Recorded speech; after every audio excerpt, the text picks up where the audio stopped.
C'est une lettre glaçante envoyée aux parents du petit Grégory il y a 40 ans. J'espère que tu mourras de chagrin, le chef. Ce n'est pas ton argent qui pourra te redonner ton fils. Voilà ma vengeance, pauvre con.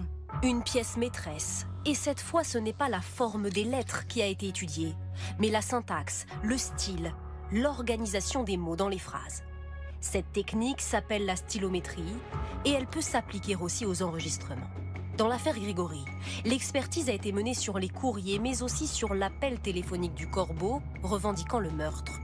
Nous avons contacté la société suisse qui a mené les travaux. Ses conclusions sont formelles.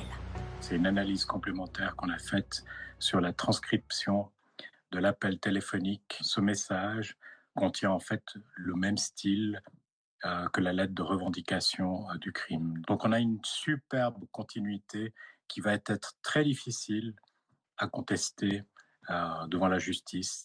Une technique qui remet aujourd'hui au centre des soupçons Jacqueline Thuriot, épouse Jacob, la grande-tante de Grégory.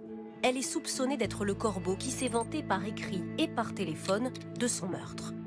Mais la stylométrie est-elle fiable ? La société suisse a accepté de nous montrer son logiciel. La machine décortique grâce à l'intelligence artificielle les textes et peut détecter s'ils proviennent du même auteur. Cette enseignante nous montre comment la technique peut être mise en œuvre, par exemple, sur la lettre de revendication du corbeau.